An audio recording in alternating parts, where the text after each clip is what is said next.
some had dubbed it their wall, and this was the moment they pulled it down.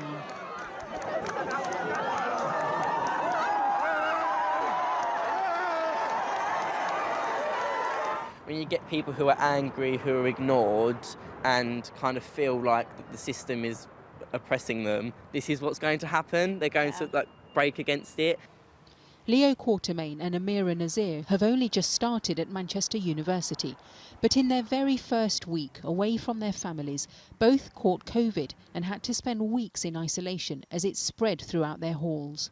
There's a sense of loneliness, obviously, massively. A massive sense of loneliness. We moved here, we didn't know what to expect, and then we were blamed for the pandemic in the northwest, and I don't know what else you're going to expect when the halls are so densely populated. Like, everyone in my flat got COVID. And then, on top of the feelings of loneliness and anxiety, they say, came this. They are, in fact, fencing us in. They woke up on the first day of the new lockdown to find that the university had spent £11,000 fencing in their halls of residence. The university says that it put the fence up for your protection. What do you say to that? If it was for our safety, why has it not been done in years in the past? It was the first day of lockdown, we wake up and there's a fence. No one wants to wake up and see you've been surrounded by fences. I can't even describe it. It just kind of felt like the whole world kind of came down. If we could try and social distance a little bit, and if we can all wear our masks, we don't want them to blame us for spreading COVID again. Last night, hundreds of students gathered to protest and ended up breaking sections of the fence.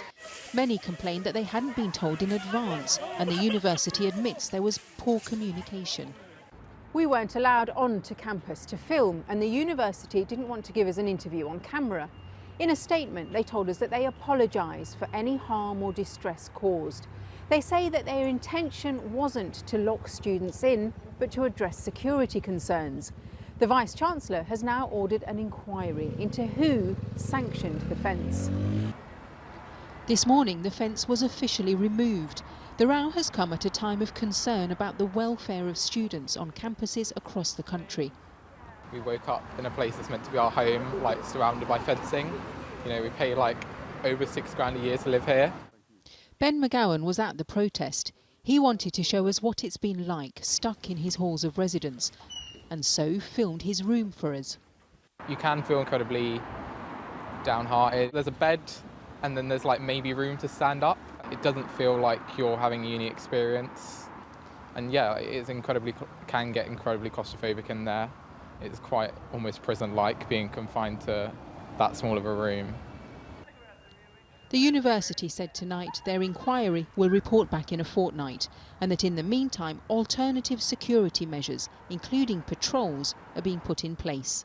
Darshna Soni, Channel 4 News, Manchester.